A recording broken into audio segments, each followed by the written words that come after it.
Today we're going to do a landscape. I have portioned off a corner of my sketchbook and I am doing this for the World Watercolor Month prompt of Detour. And I'm going to start off, I'm using Daniel Smith gouache because I have a review I'm going to be doing on these.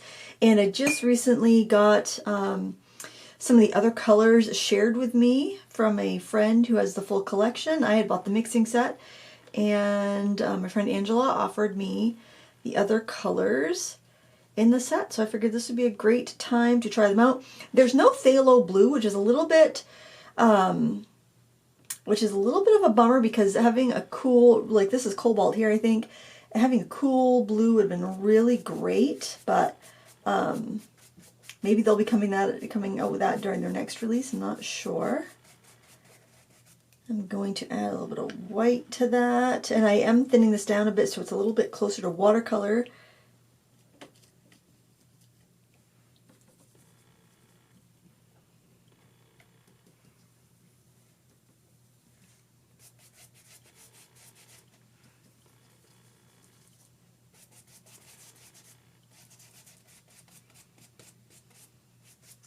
And that is something I enjoy doing with gouache, especially if it's a high quality gouache, because then you can get, you can kind of get the best of both worlds. You can get some watercolor techniques, you can get some gouache techniques.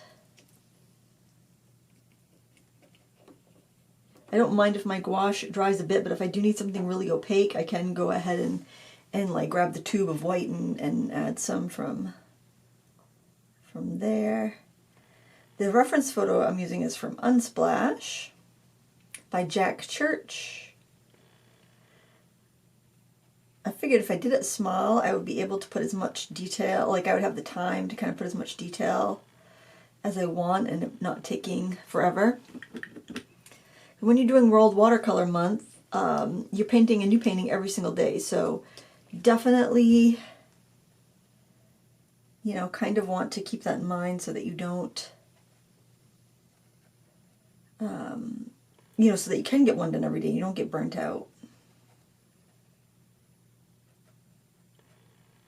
I love these clear day, kind of puffy, intermittent clouds. There's not like a ton, there's just some, and that's good.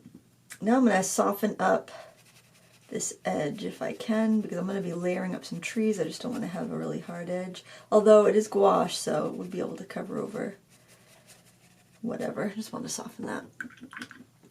Okay, now I'm going to take some of this kind of foresty green looking color here.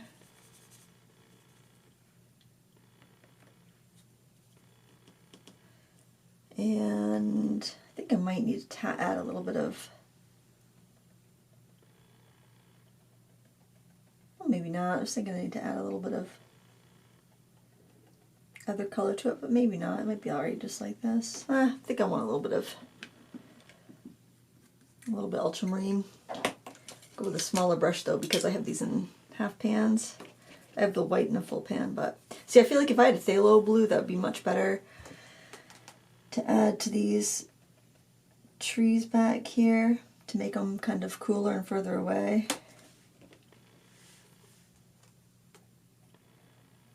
And I could go into another brand of gouache and get some phthalo green. That's not the, I mean phthalo blue, that's not the end of the world, but I do want to keep this one to just the Daniel Smith gouache, so I'll have another,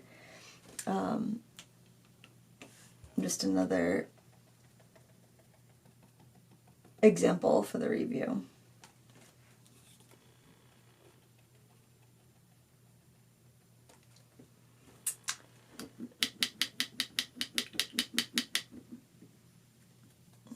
Okay, and I want to try to use, I usually don't use too many colors in a painting, but for this one I do want to get more colors in just because I am going to be doing a review and I want to see how they all play together and everything. Yeah, without having a really cool blue, it's kind of hard to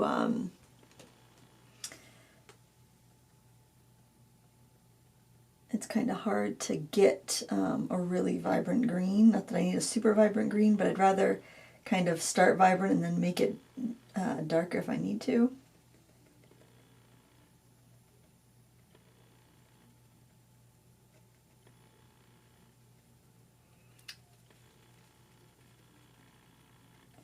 I like to make each layer a little bit brighter, but this one I think is going to have to be just a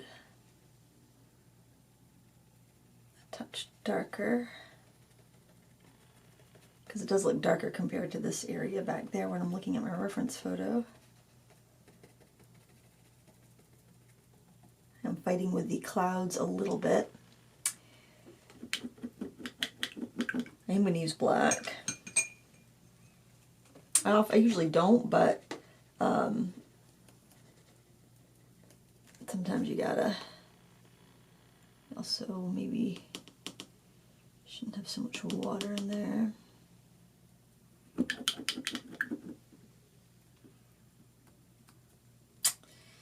I think I'll take some of the ultramarine blue into that black.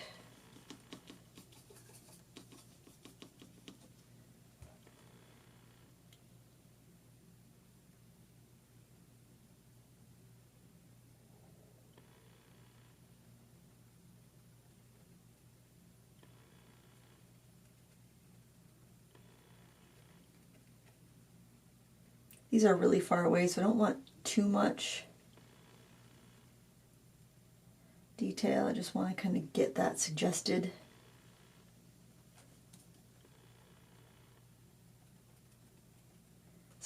mass of trees back there.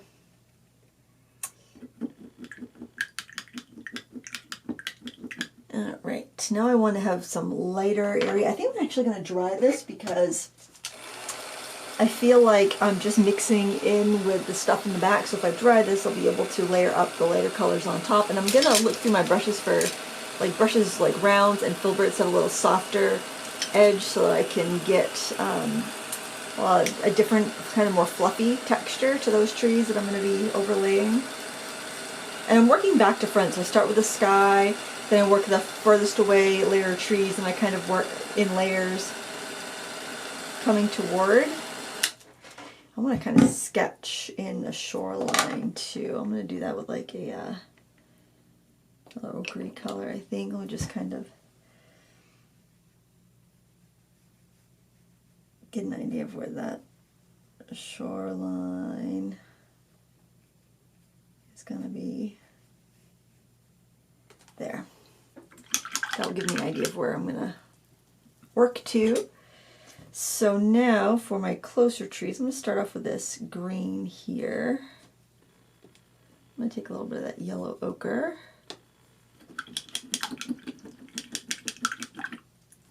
I might want to actually put out some fresh white because I don't want to be adding water to my white. These are the Daniel Smith tubes that I purchased. I purchased the mixing set of 4, which had the red, yellow, blue, and white, and then 1 burnt umber. Because I figured I could do most everything I wanted to do with that. I'm not going to put too much out.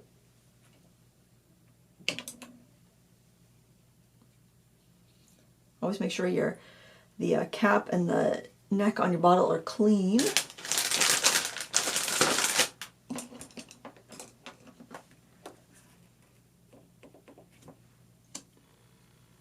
Oh, that's a nice color. That's just what I need. Oh, look at that, how that stands out there. That's perfect. So we've got these kind of bushes and shrubs that are at the kind of shoreline area.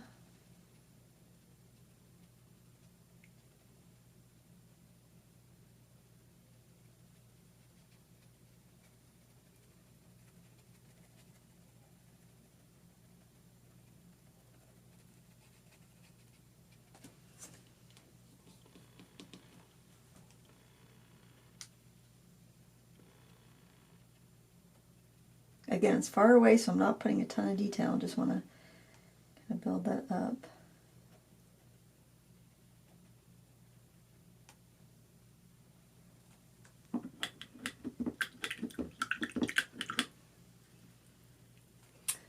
I've gone back and forth between liking using gouache fresh from the tube and liking it right from pans.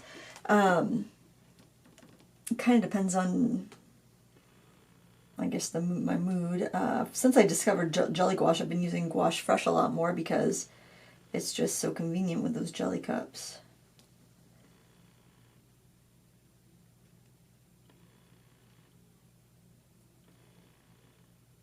But I do think you lose a little opacity when you're using it dry. It's hard to reconstitute it quite to that level. I'm going to do some yellow ochre and that lemon yellow.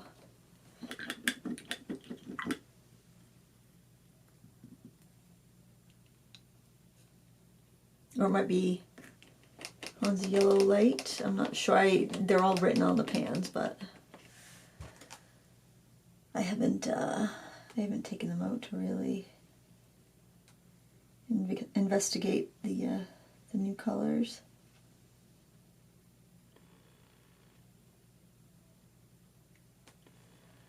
And then I'll pick up some of this darker color here and just tap in a few little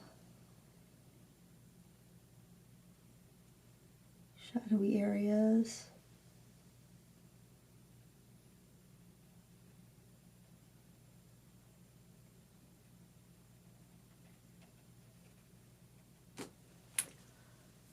Oh, I think I might have made those a little too high.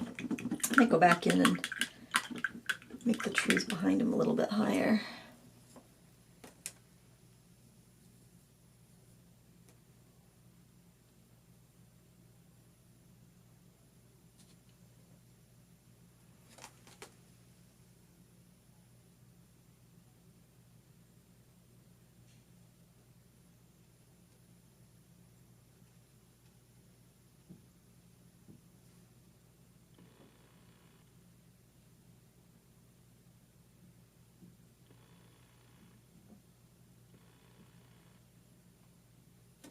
There we go.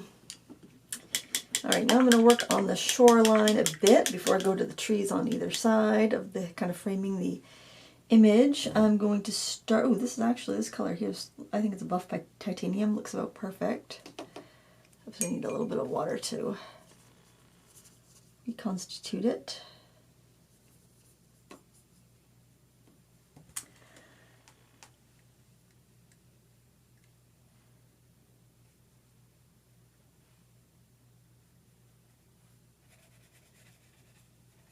Then you can mix this color.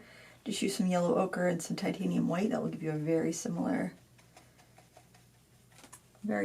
tone. Especially in gouache. I know some watercolorists like it because buff titanium will have a little granulation. But for gouache, I would just mix it because you're not generally using it watery enough to get any granulating effect. But if you want to buy it for the convenience, I mean, you, do what you want to do. I'm going to take some burnt umber and a little bit of that, and kind of next to the trees, a little bit of shadow.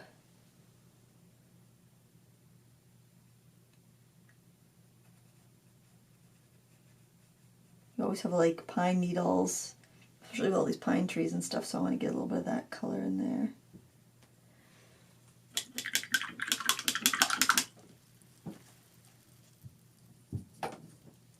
I'll take some of that black green color, mostly black though, and go in and get this. There's kind of like a big a tree coming out from the edge. I want to get that in there.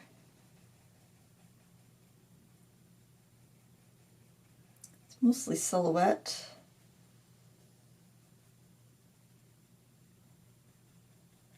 But it really frames the piece. I think if I get that, I want to get that dark value inks. I like to get those, I like to get my darkest and lightest values in right off the bat. I feel like it really helps.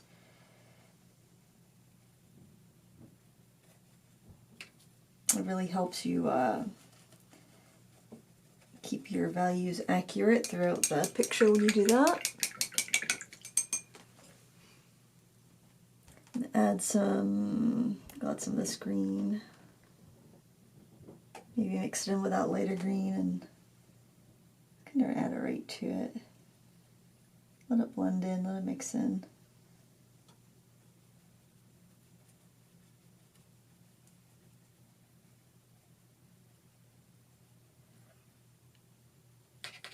You don't want to have your paint so wet if you're layering it up that it lifts what's underneath. You want it to kind of get thicker as you go. It's like the fat over lean rule for oil paints, but it also applies with gouache. So you don't end up just lifting up all of your stuff. Paint right out to the edge so I'll get a nice border. All right, the water should be pretty fun to paint as well. And I'll do the water first, then I'll do the rocks at the shoreline. And I'm going to start with this kind of greeny yellow color.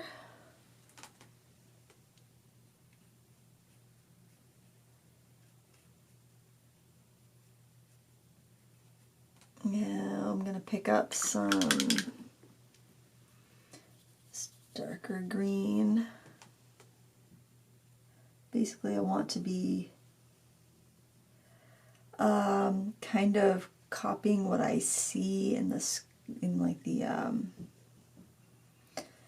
the picture. I want to be copying those colors a bit. And get some blue in there, reflections of the blue sky, which is that cobalt blue.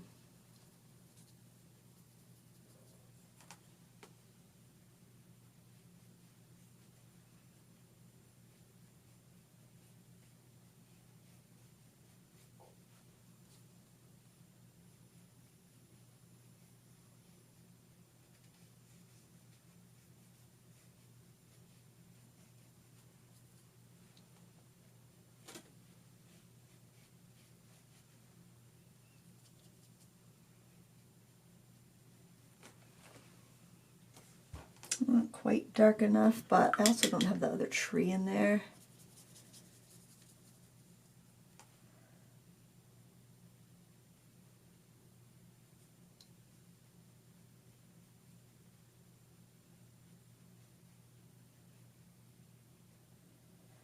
So I'm going to go ahead and put this tree kind of, I'm going to zoom in on my reference photo a minute to see. It's just kind of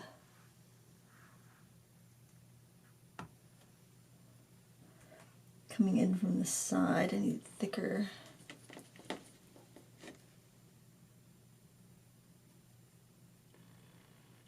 paint here. It's going to be kind of that same situation where it's just kind of offering like a frame.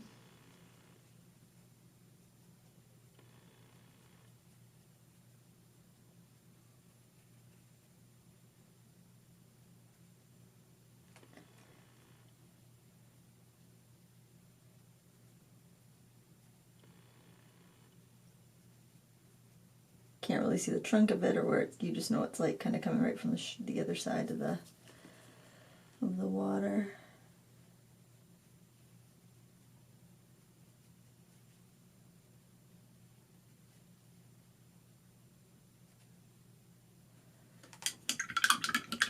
Also going to have some rocks in the foreground. Let me start off with the kind of titanium buff rocks. They're above the water.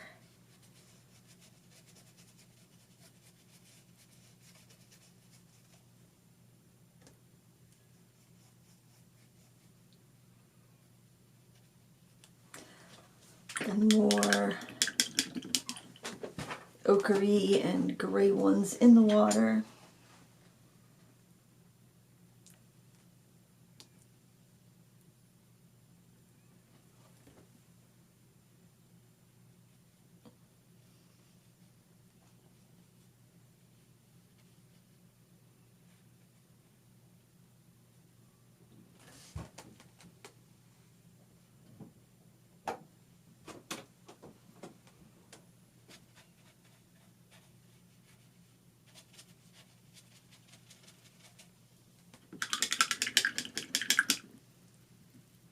Oh yeah, we'll use some black just because I've used it elsewhere.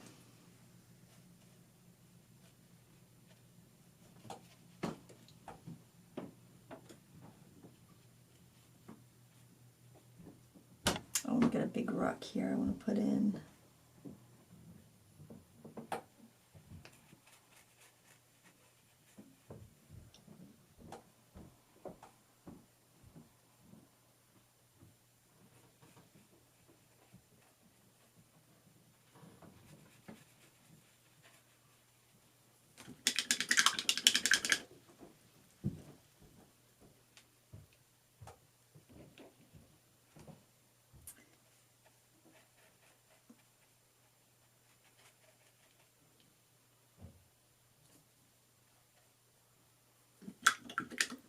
It's a little bit too watery there.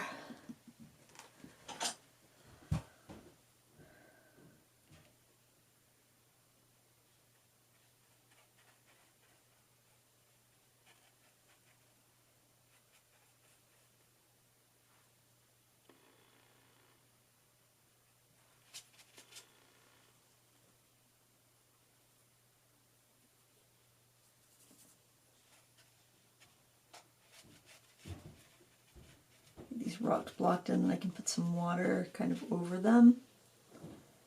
That makes sense.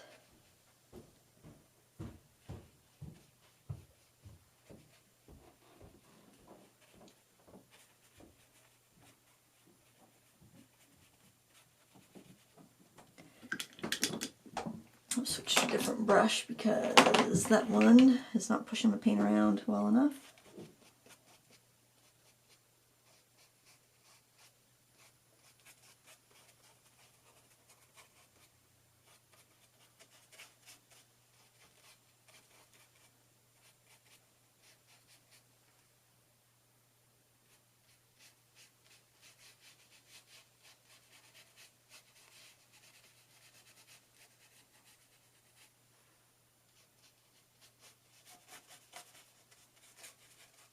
I'll make sure I bring everything right out to the edge so I'll have a nice frame on it when I take my tape off.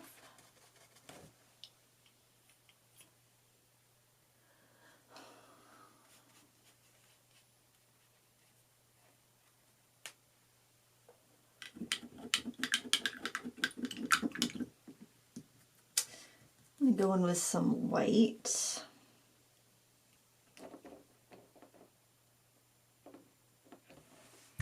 I'm going to put in some highlights of little rocks at the edge of the water there. I'm going to redefine the sharpness of the top of this rock.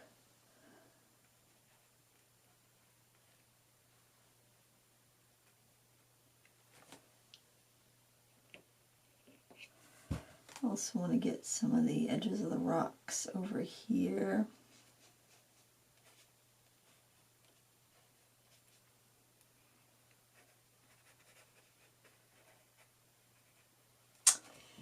And I want to get some highlights in the water, but I'm cleaning my brush because it's already got contaminated.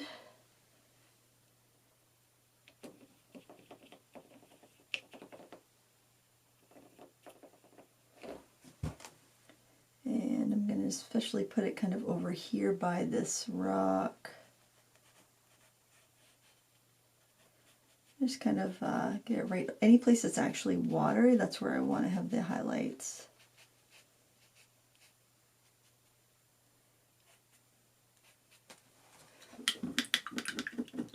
Well, this is coming together. I also could do a little bit of blue.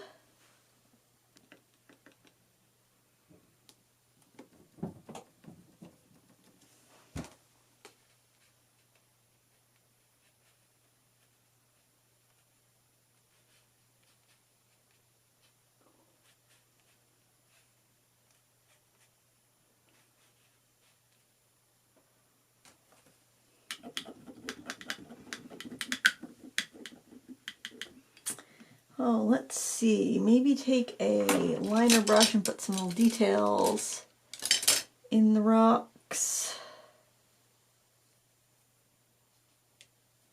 I think some of that black, maybe a little bit of that brown.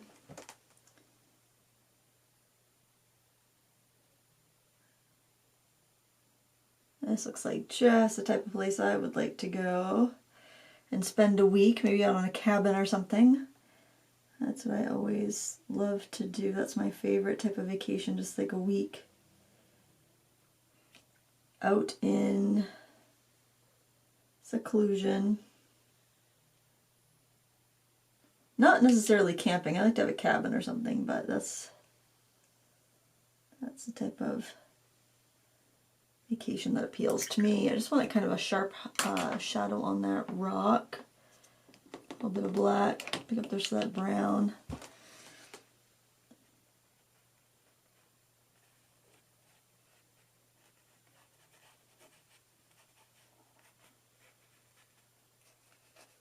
There.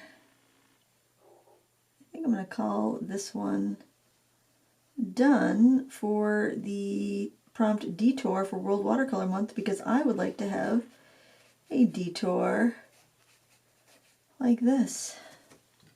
So let's see what it looks like. Take our tape off.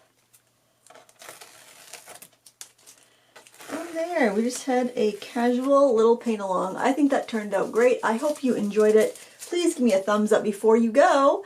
And until next time, happy crafting. Bye!